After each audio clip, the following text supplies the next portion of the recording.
Introduisez des fruits et des légumes, mettez le mixeur en marche et voilà, vous obtenez un smoothie tout frais. Se faire une préparation saine chez soi semble être une bonne idée en ces temps incertains, particulièrement alors que des millions de personnes sont bloquées chez elles à cause du Covid-19. Selon un rapport, pendant la pandémie, la demande en produits ménagers, comprenant l'ameublement, les baignoires hydromassantes et les produits électroniques, a connu une tendance à la hausse. Prenez par exemple cette usine de Taishan dans la province du Guangdong. Elle produit des mixeurs, des centrifugeuses et d'autres machines pour transformer des aliments. Les ouvriers d'ici font des heures supplémentaires pour satisfaire la demande croissante.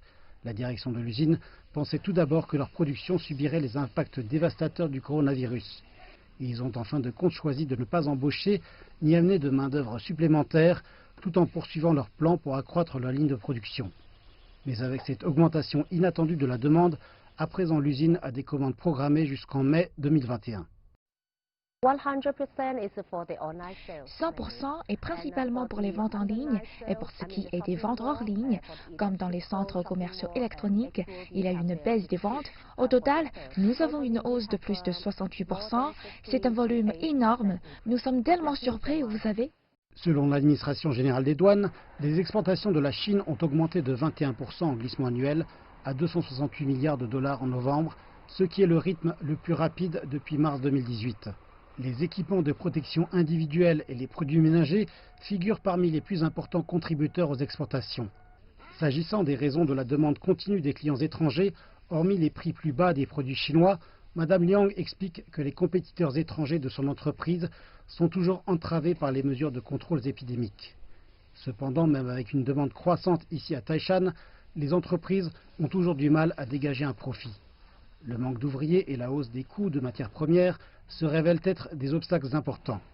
Dans le même temps, la Chine, dans son ensemble, fait face à une pénurie de conteneurs de fret en raison du boom des exportations dans d'autres secteurs. Cela signifie que les coûts de transport augmentent, ainsi que ceux de l'inventaire des produits prêts à l'envoi dans les ports et les entrepôts. Le plus grand problème, je pense, est le manque de conteneurs. Même si nous pouvons produire et finir dans un entrepôt, nous ne pouvons pas envoyer nos produits aux consommateurs. Ceux-ci demeurent dans l'entrepôt pendant une longue période. C'est pourquoi nous faisons de notre mieux pour réserver à l'avance et nous assurer que notre calendrier de production soit confirmé et ceci à temps afin que nous puissions faire la livraison à temps.